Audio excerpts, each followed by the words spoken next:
There's Maddie. Matt, you.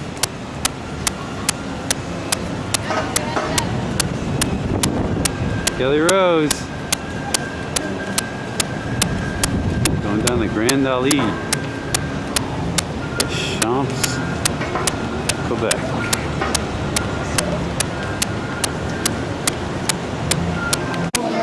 Kelly Rose Moran apparently has a texting plan here in Quebec. Where are we, Smoke? At the hotel. What hotel thing? Something a little more specific?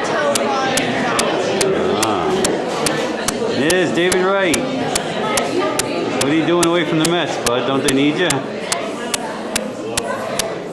Huh? And he's going on day number 5 with his New York Mets paraphernalia. With the Chateau Frontenac. All ready for a tour. There's Mama in there somewhere. There she is with Dylan. Share them with you, but first, I need to know a bit more about you. Then I cannot give away my secret like that to perfect strangers. So we'd like to know. Just where do you? So what do you call Massachusetts. Massachusetts. So you came by horse carriage? Something like that. Oh. Room for ladies only.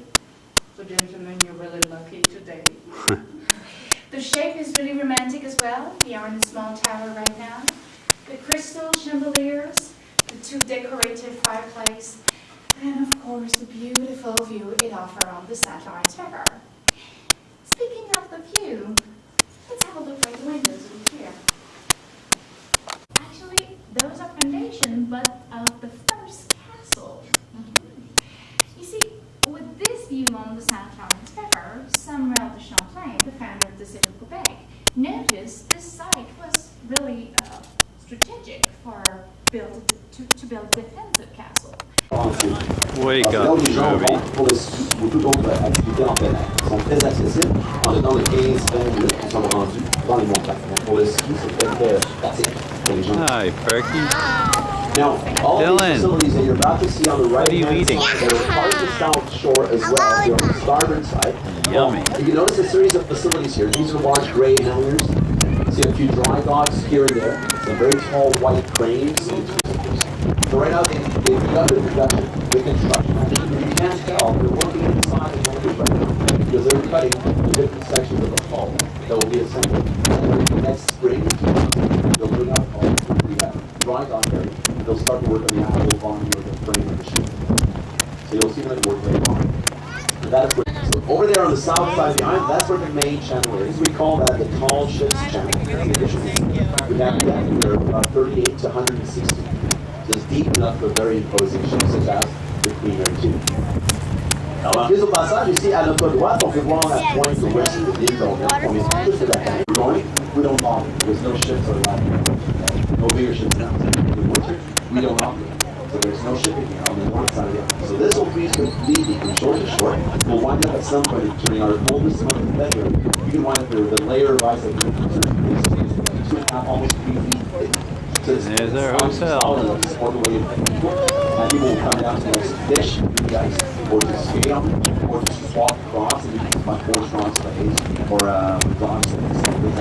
So it's a very active area. Even though it's cold, and this is exposed to the elements, to the wind, especially the houses right at the end. Very cold.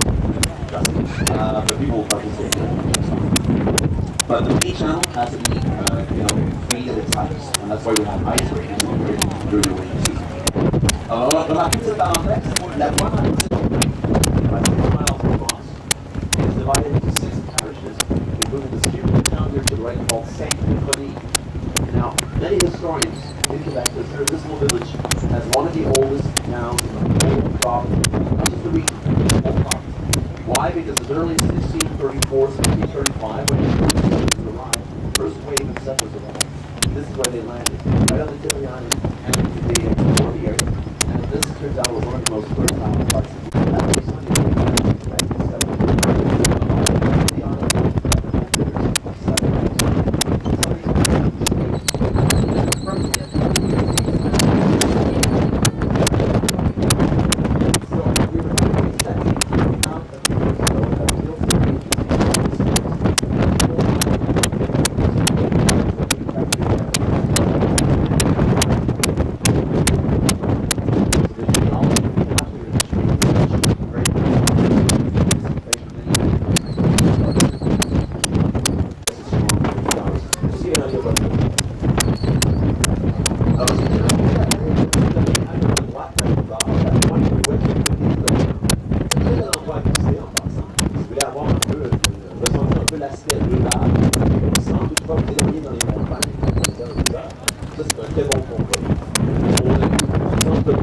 plusieurs des familles sont parmi les plus anciennes familles. Non, certaines ont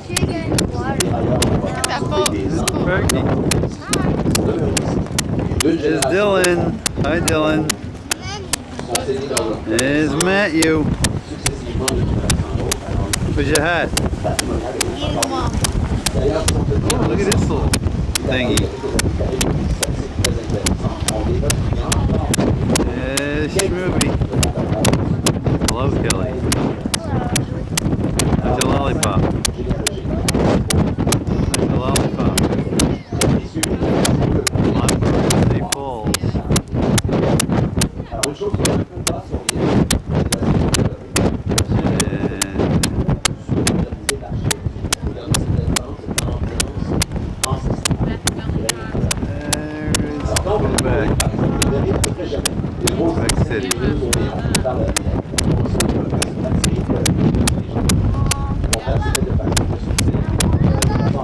Like the baby falls right here.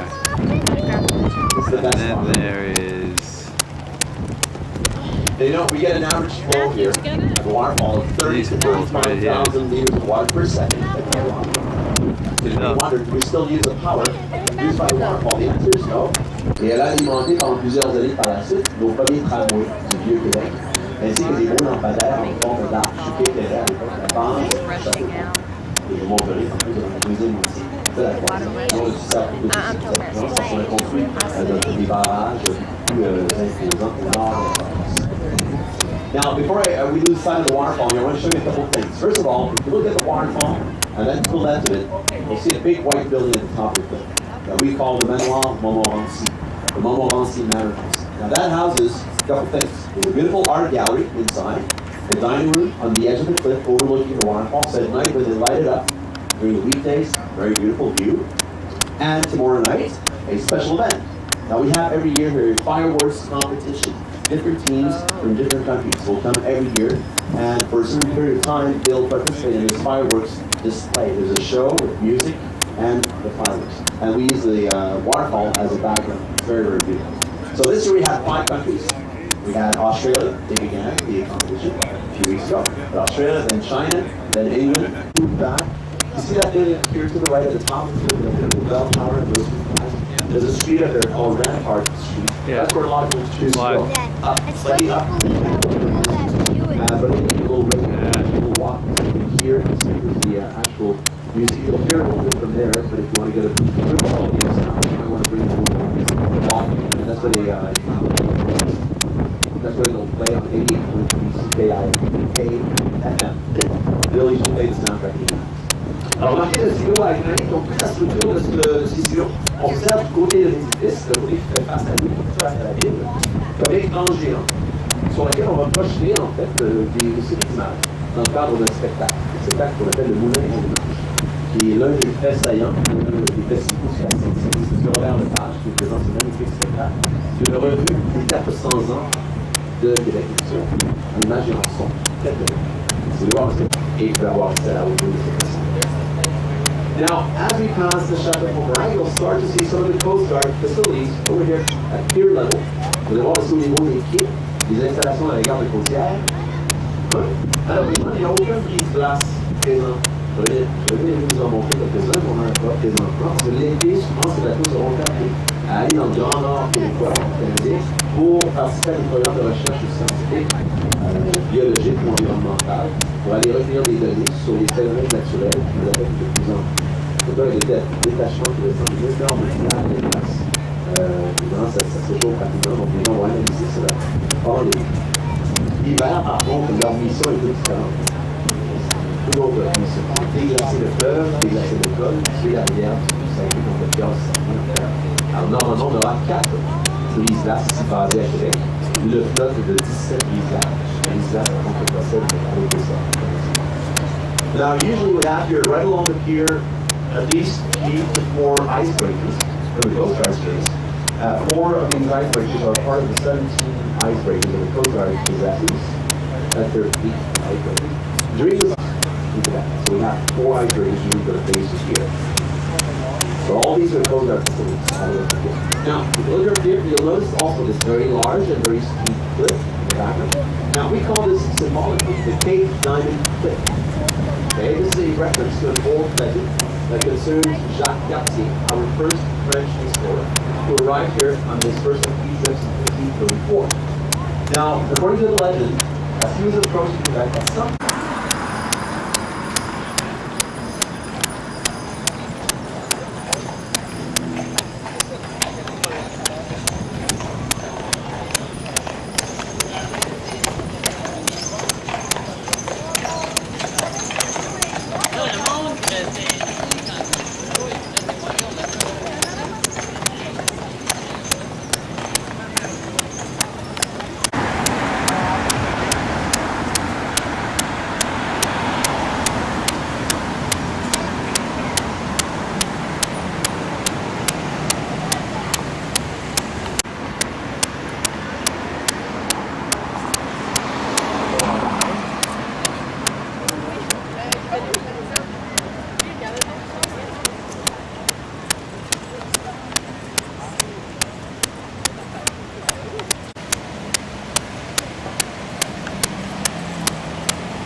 Québécois, le lui, c'est dans les sacs.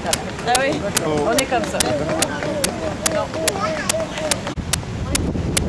This is the drill hall.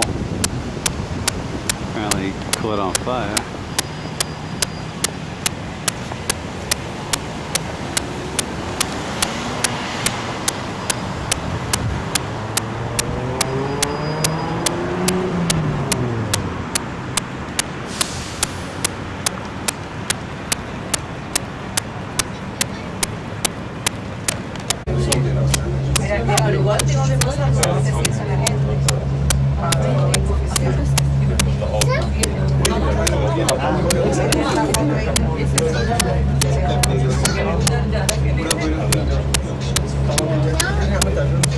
Here's Jenny on the tram, hitting up. There's Matthew. What up, dog? Dave's at the top of that hut right there right now. You're up there now? Kelly. Dave is he's yelling out for jacket.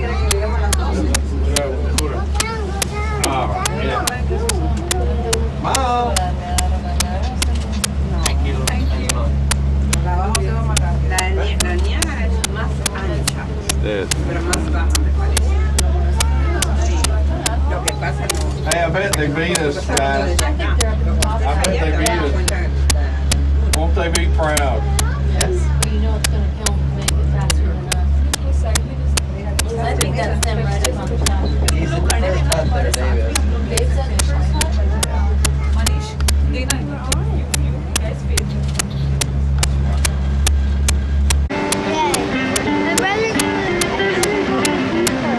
Alright, go get a reservation.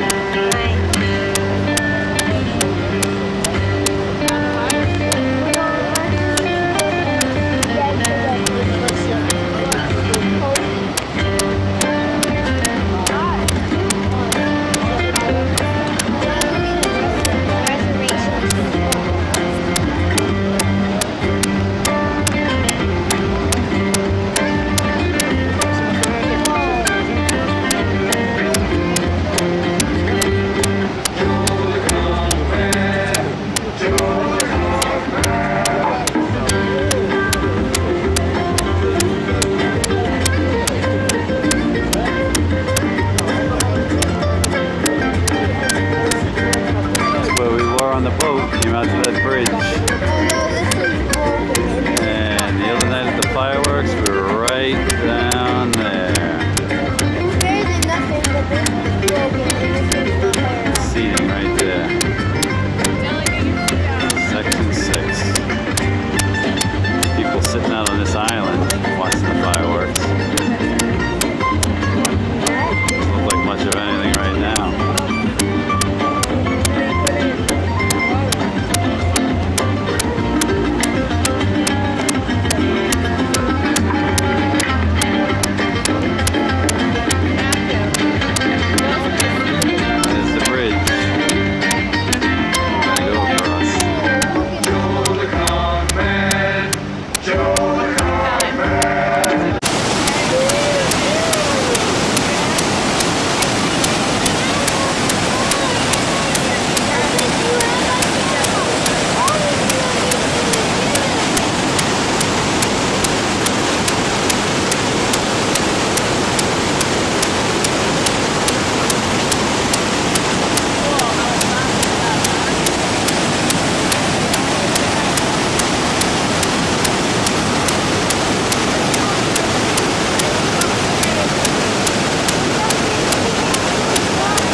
buddy were coming down the river. One guy said to his buddy, "Hey, do you hear something?" And the other guy said, "Oh!"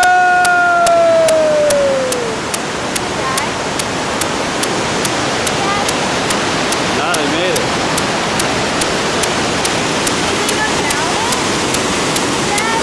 Yep.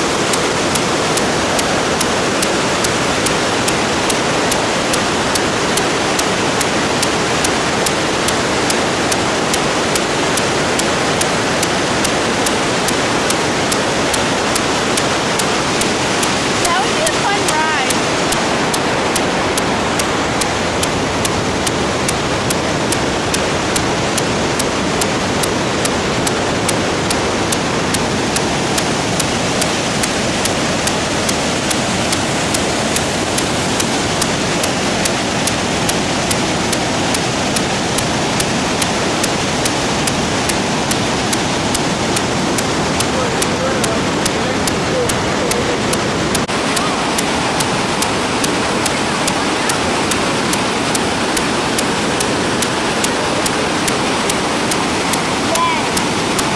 Yeah.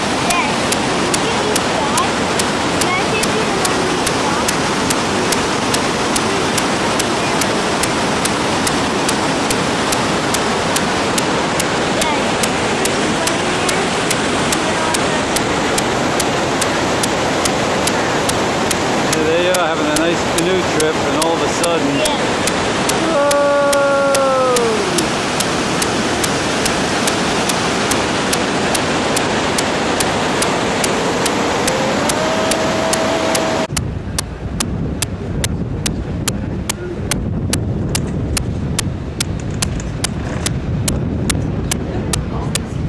Back on the train.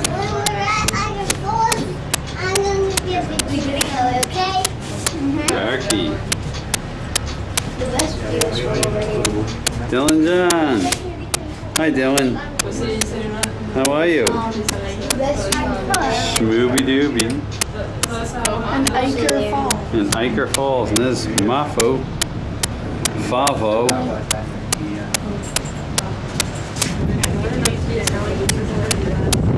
Particular Favo.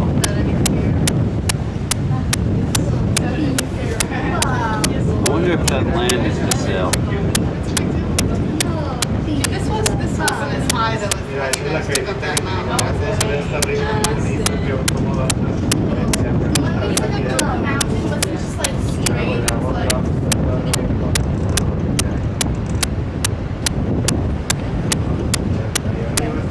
And, oh mom, and the floor. This is, what's it called? Battlefield Park? $20 for dinner. They got rock climbing, volleyball, Canadian band.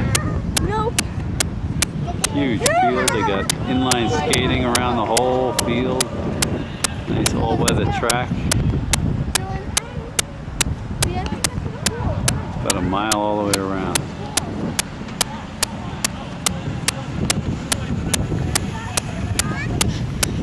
Like a minute. Who's the big 7th grader?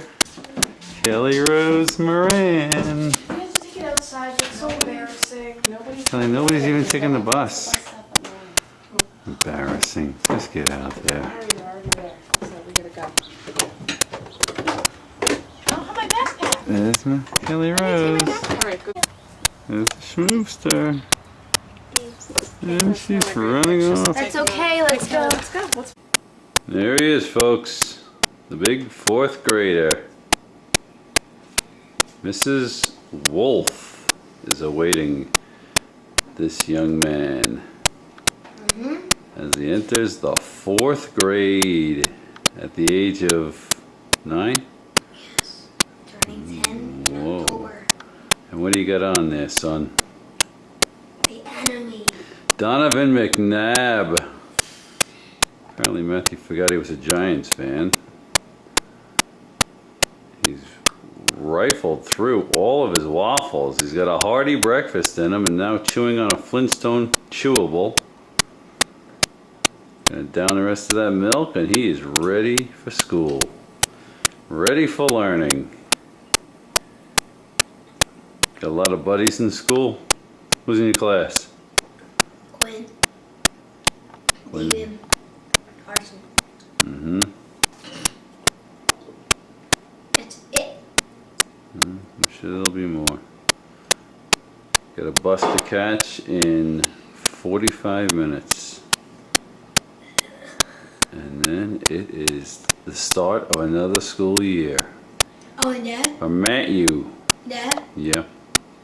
Still be ready to get me? There's Matthew. Roger Williams Zoo. There's Schmooby. That's it. And there's Dylan. And there's Mama.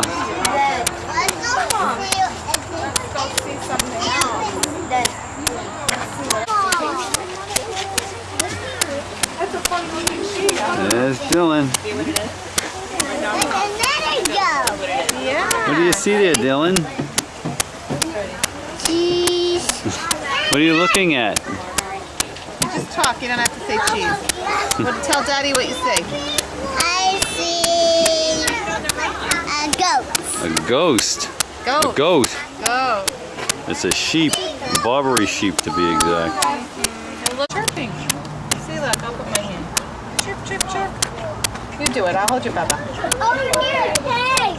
He's desperate. He's desperate. Hungry. What do you think of him, Dylan? Very hungry. He's desperate. He's turning his head upside down. Candle. Oh yeah. Nah, Dylan made me put it away immediately. Why? I don't like her. Oh my gosh. I remember though when we went in there, I we think saw. we're going to see tons of animals. Mom, didn't we see them?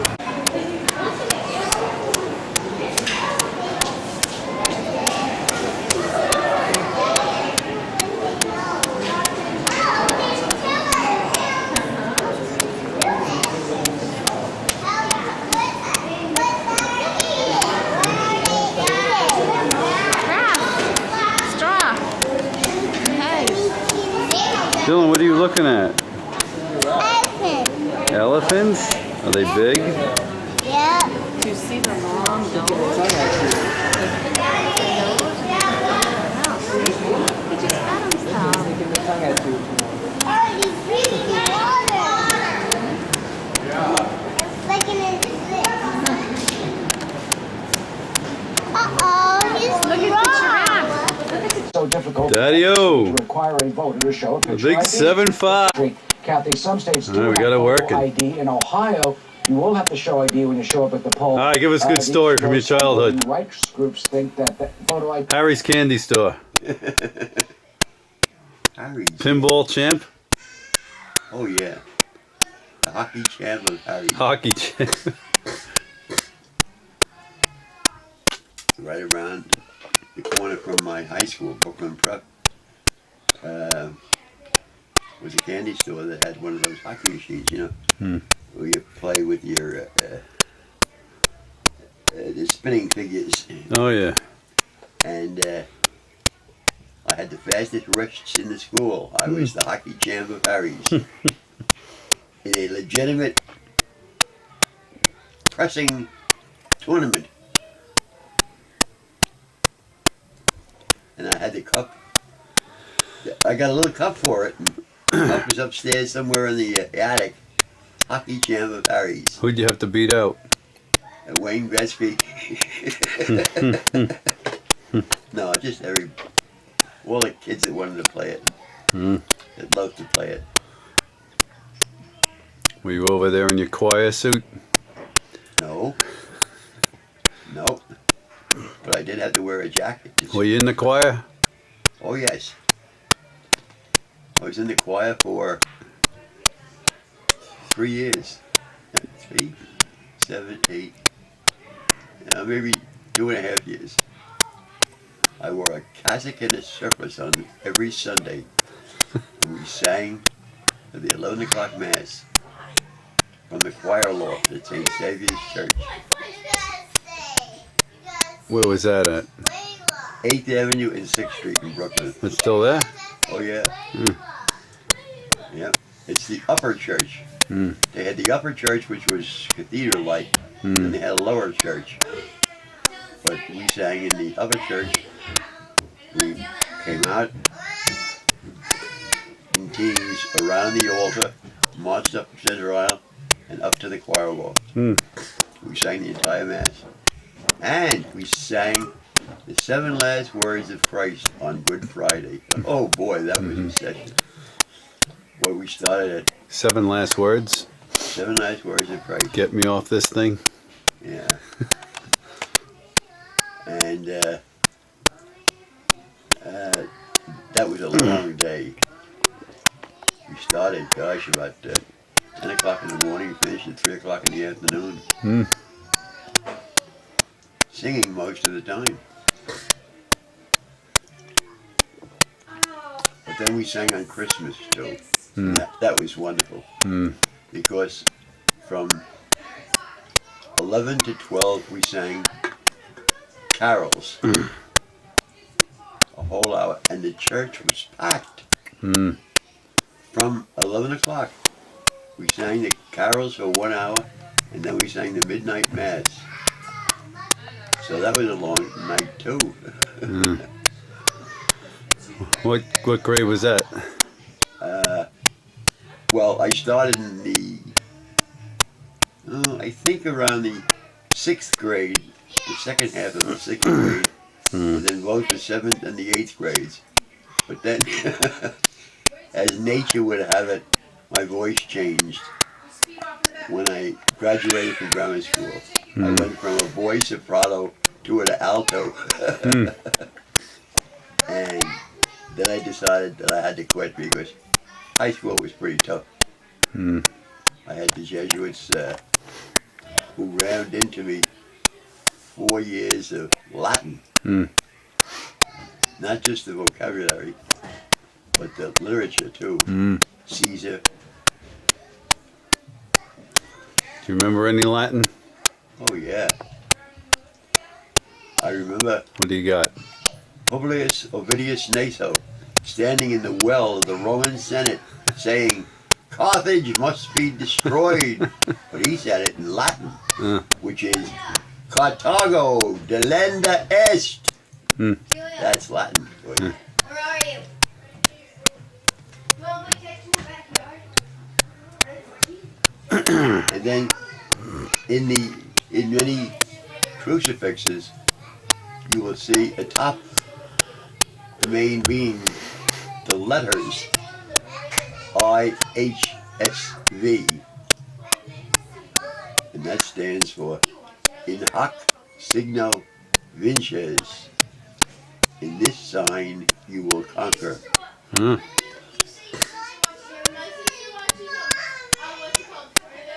You will also see the letters INRI, which stands for Jesus of Nazareth, Rex Israeli. Jesus of Nazareth, King of the Jews.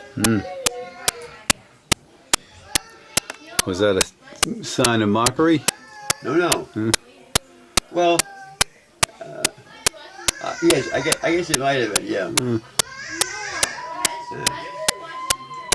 Put there by the Roman soldiers.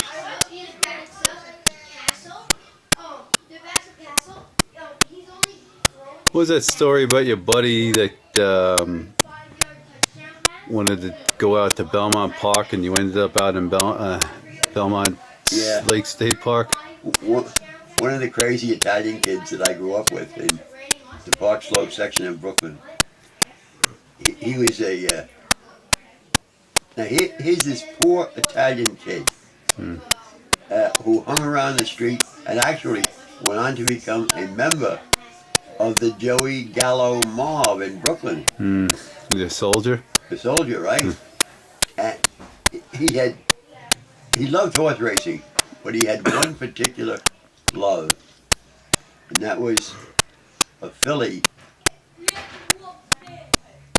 team maker owned by, oh gosh, one of the society ladies. What was the name of that family? Randolph Scott married her. Vanderbilt? No, not the Vanderbilt. Oh gosh,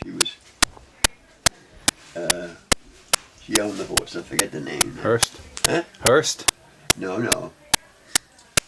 This is old class society. She owned Tea Maker, and it was one of the few horses that she owned. But he loved Tea Maker. And one day, Tea Maker was entered to run in Belmont, and he got me and he said, "Why don't we go out?" And the assistant to the bookmaker in Brooklyn owned a roadster with a rumble seat in it. Yeah. And my buddy, his name was Lenny, he went up to him, and his name should have been Hertz, because he rented the car for $10. What an idea. He could have made a fortune. Yeah. And we rented this car, and we drove out from Brooklyn all the way around the Belt Parkway. And we get out to Nassau County, and we didn't know where the hell Belmont Park was. So we stopped at the gas station on the highway, and Lenny says to the guy, "Where is Belmont Park?" Now that's the name of the racetrack, but also there's a very big park way out in Suffolk County called Belmont Lake State Park. So the gas station attendant gives him directions to Belmont Lake State Park.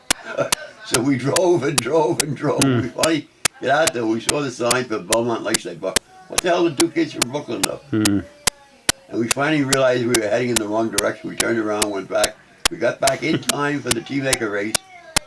I didn't get the horse because I didn't know it. So he did, and he won. And Tea Maker won that day. With the jockey, is it Willie Passmore? Oh, I remember that guy. Do you? Willie Passmore was the regular jockey for Tea Maker. And so I think Lenny won about $50. But I guess that was the cost of gas. Probably pay for his gas going out to Belmont Lake State Park. Right. Gosh, we were two very lost kids from Brooklyn going out there. I was about 15, maybe 16. Lenny was maybe 17 or 18. He had his driver's license. Well, he could have developed Hertz and off-track betting at the same time. That's right. We would have been multi-millionaires. Where's Lenny now? I don't know.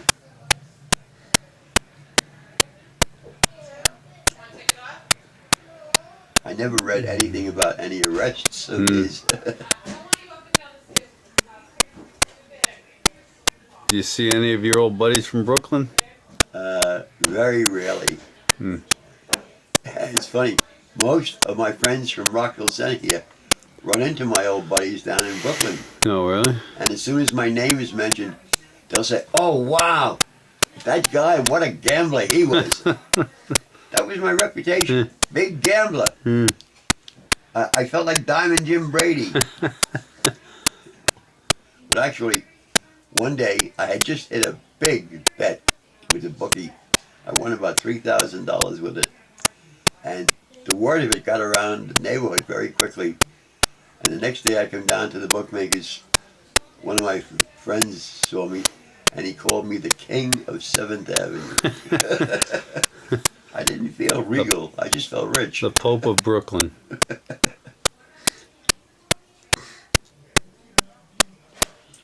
But I was respected. My handicapping skills were revered. With the gold diggers lining up. Well, I don't know if they were lining up, but I guess there were a couple of them out there. Because, man, I spent money like it was going out of style. I went to every nightclub in New York. I was a regular at the Copacabana. Like Henry Hill in Goodfellas. That's right. And once, I had a date with a girl. I said, "You want to do something exciting?" She said, "Yeah, what's that?" I said, "Why don't we go to Bill Miller's Riviera? It's in the, oh God, the mountains in Jersey. What do they call it? Oh God, right at the river's edge." I took a taxi cab from 7th Avenue and 4th Street in Brooklyn to Bill Miller's Riviera. I had to go all the way up through New York and cross the George Washington Bridge, and that's where the club was located. The Palisades, that's where it was. Oh, yeah. Set right on top of the... Oh, I had seen that many times before. And when you see it at night with the lights on, oh God, it's like a diamond in the sky there. And I felt like a big timer going over there in a taxi cab, which cost me, I think, about $40 or $50 with tip. Give me a bag of shells. And so we had a good night there. It was fun. And took a taxi home. So none of your buddies caught on to you and said, "Gene, teach us how to handicap"? Oh, I guess I gave him tips from time to time. But one of my buddies gave me a tip on a horse once. He was a young, well, he was my age. We were in the same class at St. Saviour's Grammar School. And he was very, very close to the horses. He loved them. I mean, from a scientific point of view. He went on to graduate from the University of Pennsylvania, the New Bolton School of Veterinary Medicine. He took it seriously. And he is today one of the top vets at Belmont Park. Who's that? Jackie McGuire. He is the exclusive vet for the Flying Z stable. Wow. And in fact, Carl Lizzer, who owns Flying Z stable, named a horse after him. Oh, really? Called it Dr. McGuire. Oh, yeah. Oh, Dr. McGuire was my buddy. One morning, in fact, it was...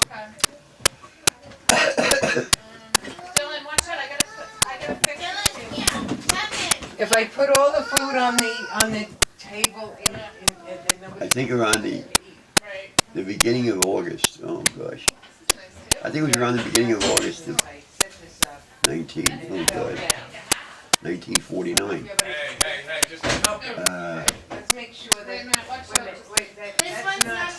I came down. I was walking down from my house to the bookmaker's joint, and my buddy was there, Dr. McGuire. And he said, "I got a tip on a horse." He said, "Biggest tip I've ever heard." There was a horse running up in New England, I think it's Rockingham Park. Horse's name was Shoeshine. I said, "Sounds pretty good." He says, "It sounds great." I get down to my bookmaker, with whom I had been betting $1,000 a week. He would not take a penny from me. Why? Because every horse player in Brooklyn had bet on Shoeshine. Oh, really? And he didn't want to take any more. Yeah. I said, "I'll be dipped." Fortunately, my sister was going with a guy whose father was a bookmaker, who always bragged to me, "I can take any bet you have to lay up." So I called him up. I said, "I want to bet $200 on Shoeshine in such and such a race at Rockingham Park." He said, "Okay, you got it, $200.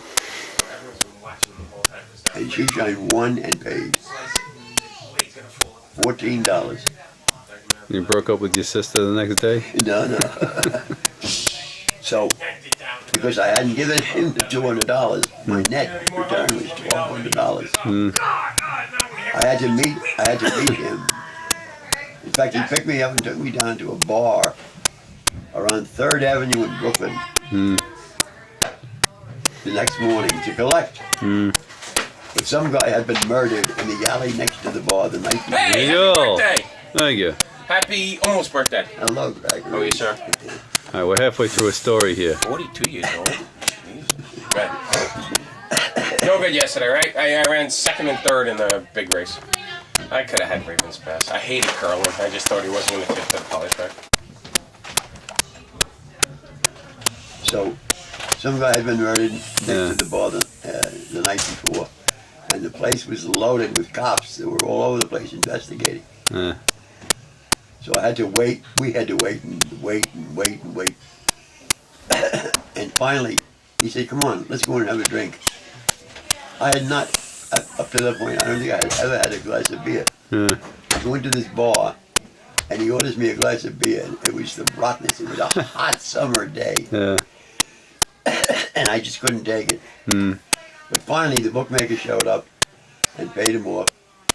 And he said, "Okay, let's go." So he hands me the $1,240, whatever it was. And we get in his car, and he's driving me back to Park Slope. And he said to me, "Look out the window, see if we're being followed."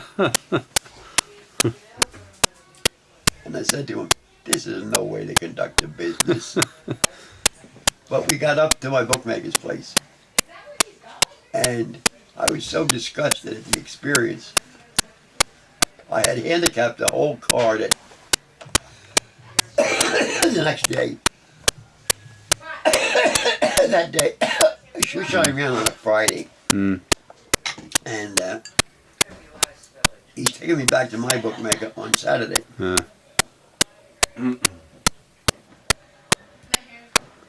I was so disgusted.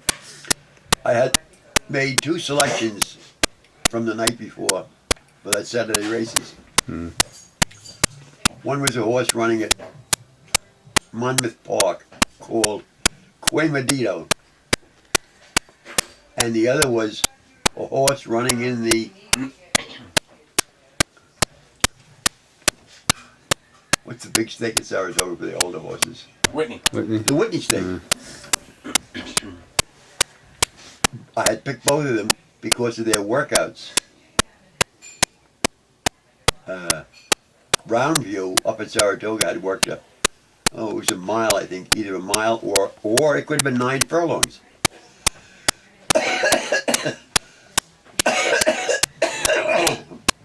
And Quemadito worked at Snappy 3. Gregory, would you go to Miss Sally's by 2:30 and pick up the lasagna? 3 furlongs? Yeah. So. Do you have any cash? Yeah. Have you got like $30, $40? Yeah.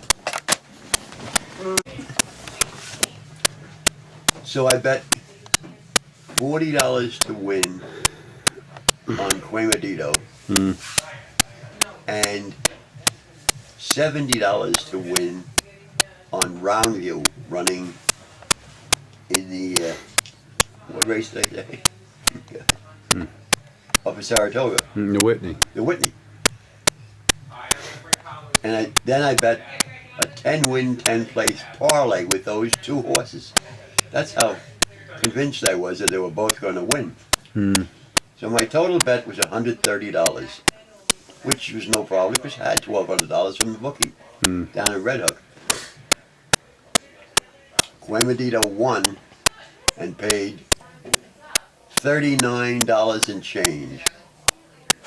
I had $40 to win on that one. That was $800. $780. Roundview won at Saratoga in the Whitney and paid $14. That was $490. So $490 and $780. That's $1190. $1,270. The parlay was a limit parlay. 40 times 14 was 400, 500 something dollars times 2.5. Will it be ready before 2:30? So that was about $1,200. So I got back about a little over $2,500 on for 130. That was on a Saturday.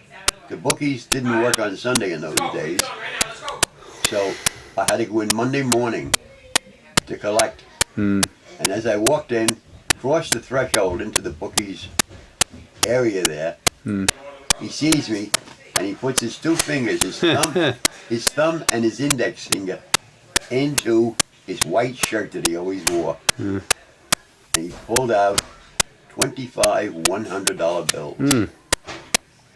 And he handed them to me, and then he counted out the fraction, whatever else was over and due and owing. And I felt as rich as Croesus. 25 $100 bills. I don't think I'd ever seen that much money at one time. Pay for your college. Yeah. And, oh gosh. Now what did you do? Bring it home and have your dad hold half of it? I probably gave him 2,000. I didn't want to walk around with more than $1,000 in my pocket. I was 15. And none of the big bullies in the neighborhood knew that you had that cash walking around? It wouldn't matter if they did, because they were all scared of me. They all thought I was a killer with a mob. Did you have a posse with you? No. Nope. I did it all alone. Happy birthday to you. Happy birthday, dear Papa. Happy birthday to you. Are you one? Are you two? Are you three? 71. Are you 72? Listen up. Anybody who wants a piece of cake has to give Pop a kiss. All right, we gotta give Pop a